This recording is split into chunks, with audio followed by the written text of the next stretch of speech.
কর্তৃক আয়োজিত তারেক রহমানের একটি কার্যক্রমের একটি দফার অন্তর্ভুক্ত এবং আমাদের প্রিয় নেতা তারেক রহমানের একটি জন্মদিন উপলক্ষে আলোচনা সভায় সকল ইউনিয়নের নেতৃবৃন্দ, ওয়ার্ডের নেতৃবৃন্দ, সবার প্রতি আমার অন্তরের অন্তঃস্থল সালাম, আসসালামু আলাইকুম ওয়া রাহমাতুল্লাহ। আপনারা জানেন আমার বাবা এই রায়গঞ্জ 4 বার এমপি ছিলেন।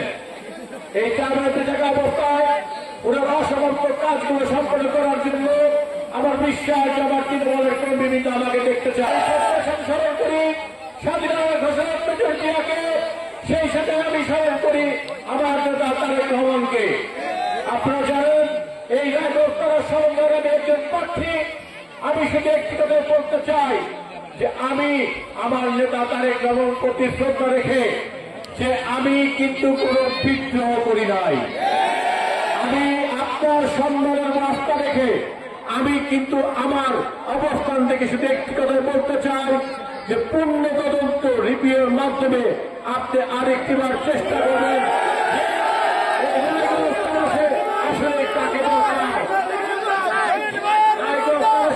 আমার বিশ্বাস যে আপনি একটি সুষ্ঠু তদন্তের মাধ্যমে যাকে ইনফরমেশন দেবেন আমরা তার পক্ষে ধানের কাজ করবো। তোমাকে বলবো, অনুরোধ করবো যে আপনারা আমার পাশে থেকে ধানের শীষের জন্য কাজ করে যাবেন।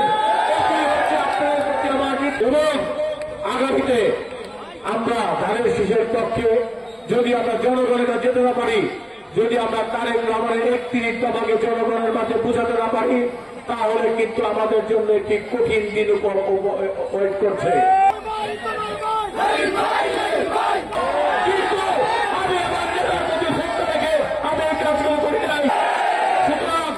যদি কেউ বলেন যে উত্তর থেকে সূত্রে রাহিদ প্যানেল জেলিম এখানে এসেছে, আপনারা ভুল বলছেন।